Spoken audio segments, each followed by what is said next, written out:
The caveat for these tips is that you have to do step number 5. Like, if you don't do any other step, do step 5. Steps 1 to 4 only, you're cooked. Nothing works without step 5. This is foolproof. Okay, 99% foolproof. Don't sue me. You clicked on this video because you need to do something, but you're not motivated to do it, and we're going to fix that right now. If somehow, for some reason, you've done all 5 steps and you're still unmotivated, don't worry, we have a last resort. It's at the very end. If you don't know me, hi, my name is Maddie. Now, before the motivation hack routine, we are going to do some pre-steps. The first is a quick passion check. Are you passionate about the task that you're not motivated for? If not, and if it's within your power to change that, change it up. Not every task, but for most things, life is too short to do something you're not passionate about. If you're writing a novel and you're not excited or passionate about the chapter you're writing, you're the freaking author. Change the plot. Make the scene something that you are excited about writing. Again, if this is in your control. Let's say you have a research topic that you gotta do for school. Pick something that you're excited about. Life is too short to do things you hate when it's within your control. Some things you gotta do even if you hate them, like the dishes that I haven't done and I need to do. Which leads us to pre-step number 2. Does this need passion? I'm not passionate about doing the dishes. It's not. But as for your projects or your goals, make sure it is something that you're passionate about, because that's naturally going to bring motivation, whatever is important to you, whatever you care about. Are you not excited about the blog post that you've been trying to write for the past 2 weeks? Well, pick a different article, pick a different topic, change something about it to make you passionate about it. Even if you're working with like a prompt or with requirements, get creative. Tap into what excites you. It's there for a reason. So if it's within your power to tap into something you're passionate about, do that. That will naturally bring motivation, and you can still do the following 5 steps. But if it's not something that you need to be passionate about, no worries. 5-step motivation routine. So it's time to do homework. It's time to do dishes. It's time to clean your room. It's time to write that chapter of your book. It's time to film a YouTube video. I was not motivated to film this YouTube video. You gotta get this done. You gotta do this, but you're not feeling it. It feels exhausting. It feels overwhelming. You might be dealing with a lot, and the motivation is just not coming. Step 1. Don't hate me for this, okay? Hear me out. Like, I'm going to say something, you're not gonna like it, but hear me out. The goal is to get you motivated, okay? But step one, don't hate me. Release the need to feel motivated beforehand. Yes, the goal of this routine is to get you motivated, but the step 1, if you wait for that feeling to come, well, I mean, go ahead. I mean, you clearly have motivation figured out. You don't need to watch this video. No, obviously that's not working, right? If you sit around and wait for you to magically feel motivated, well, good luck. Good luck. You'll need it. Instead of waiting around to feel a certain way, we're going to take steps of action that will lead to feeling a certain way. But you have to be willing to take these steps of action without the feelings of motivation before you start. It's like this. Water doesn't flow until the faucet is turned on. You gotta push that handle if we have any hope of water flowing to the faucet. So that's step number 1. Number 2, remind yourself of why this is important to you. Obviously, if it's your dream project, your passion, your hobby, quick reminder of why it's important to you. But say it's something like dishes, or, you know, is having a clean house important to you? Is personal responsibility important to you? Is not having ants crawl on your dishes important to you? I'm literally talking to November 2024 me.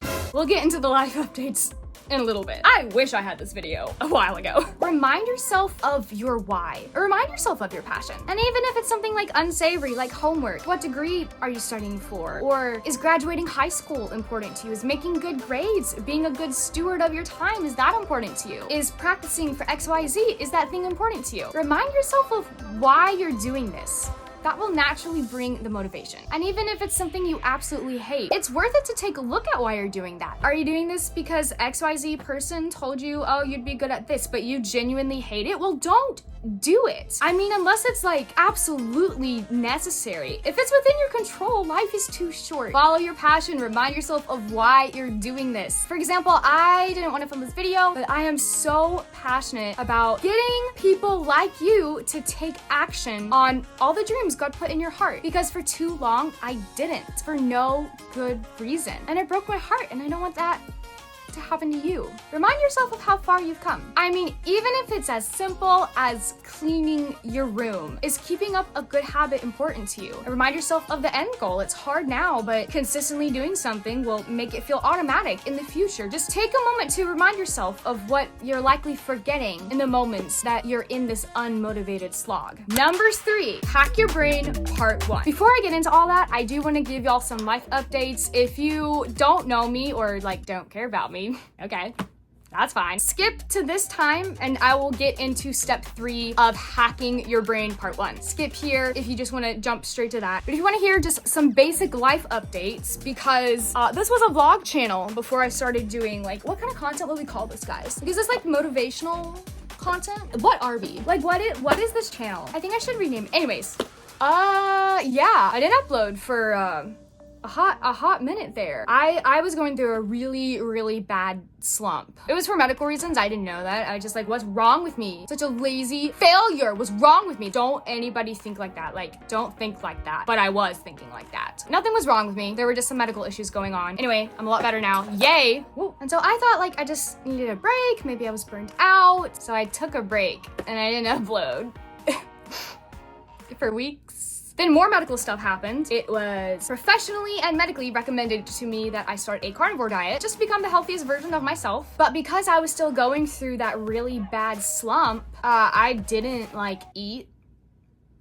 food or drink water because all I was eating was meat and eggs. So I wasn't even motivated to eat that stuff anyways, because I like different foods than just meat all the time. And the diet was temporary. It was like an elimination diet thing. I was in such an unmotivated slump and rut. I just didn't like eat food or drink water. I didn't know that could have devastating consequences. A couple weeks after that diet of barely eating anything and not really drinking water and just feeling awful, I rushed to the emergency room at 4 a.m. with excruciating pain so bad that I couldn't even get up to get ibuprofen. I was vomiting. That's how bad the pain was. I was admitted to the hospital for 4 days. We found a kidney stone. They removed the kidney stone and they put a stent in my body, like a straw in my organs to help my kidney drain. Otherwise, like, it would have been like life-threatening. I was also severely malnourished. My levels of potassium were critically low. They had to give me stuff through an IV, which they only do in severe cases, because I was malnourished and dehydrated. Eat your food and drink your water. Anyways, so for like a month straight, I was just like in a slump because they gave me like a bunch of meds and then there was a mistake with my medicine, just a bunch of stuff. And I was basically just like an invalid for like a month straight. I couldn't even drive at one point. It was pretty bad. Through much turmoil, and I documented all of this on my Instagram story highlights. If you're interested, I'm not gonna go into all of it here. It was a absolutely crazy like saga. Praise God, I'm back and better than ever. But eventually we got the organ straw stent removed and I can finally live a normal life. Through the process of that all, I learned all these things about motivation that I'm sharing with you, and these things have helped me a lot getting through my slump and the rut that I was in. And now I'm literally living my dream life. I am a full-time content creator. Literally my dream. But I had to take these steps in order to get there. Also, for Christmas, I got a hamster. I love you, pumpkin. My brother got her for me. I named her Fluffy. I literally love her so much. She's sleeping right now. I quit my part-time job as a social media manager. I'm full-time content creator now. Also, I live on my own now. I'm still in my parents' house, but my parents have moved to Texas. I'm not entirely on my own because my younger brother lives with me because he is a college student and his colleges don't have dorms. I think those are all my life updates, but I know, a lot of y'all have been watching the vlogs, and so you're probably wondering what's going on, homegirl? You can also follow my Instagram here because I post a lot on there if you just want quicker updates. Okay, life update over. We're back to, what was step 3?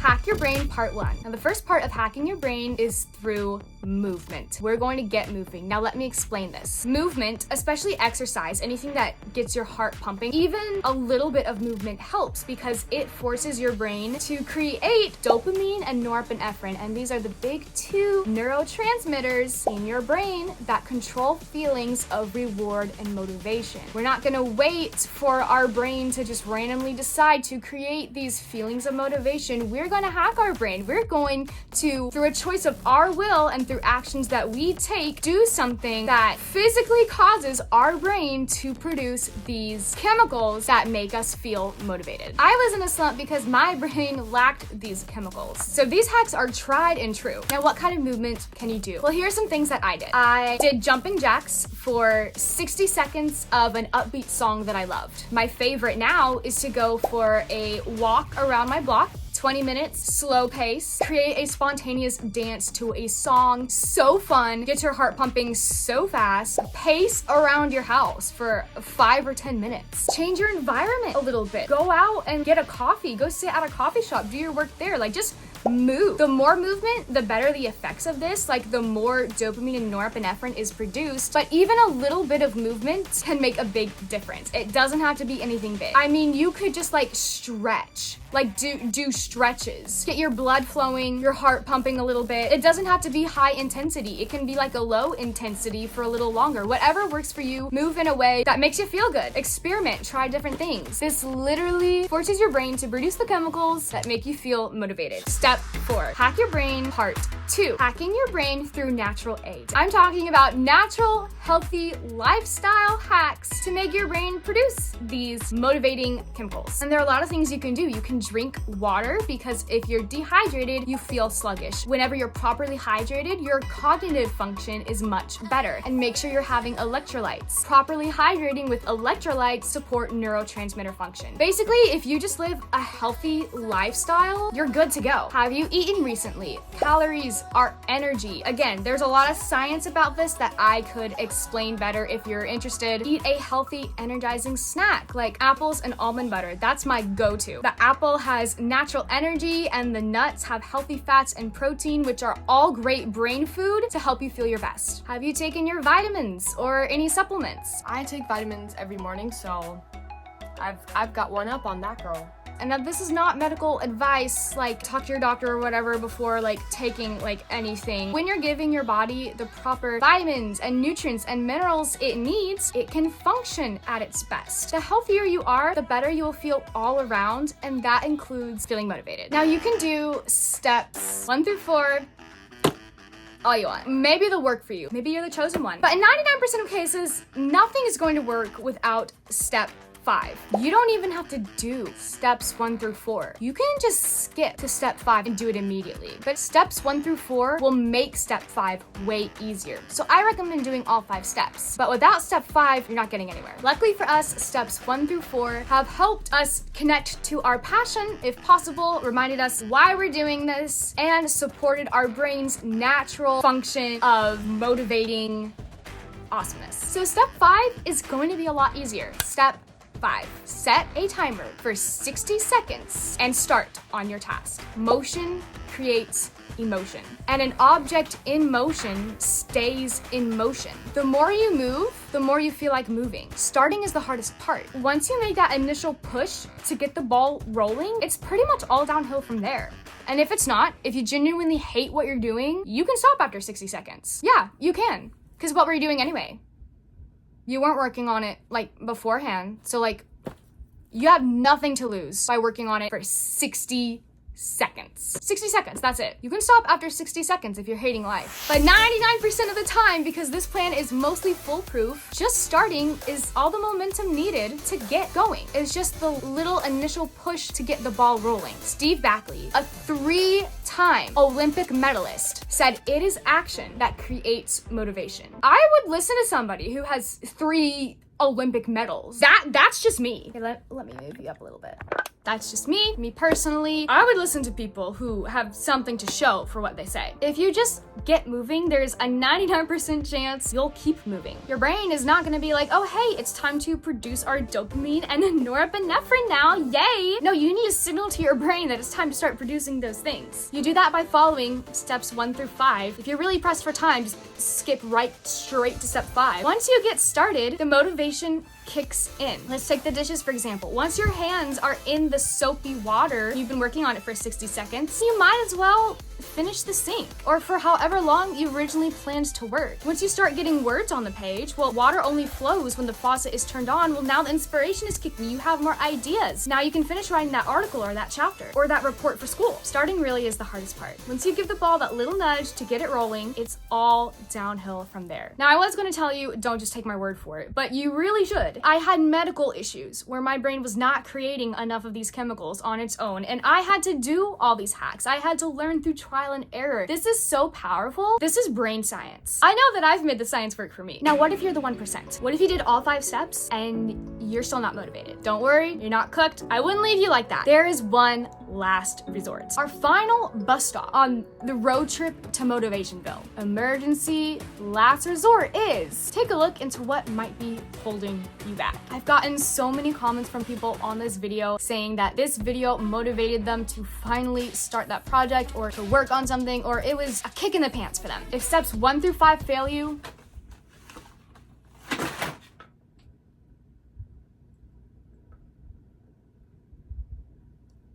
like my vision board did, watch the video on screen as a last resort. Okay, go take action on that thing you're procrastinating on. Bye! Bold, bold, big letters 'cause I'm bold.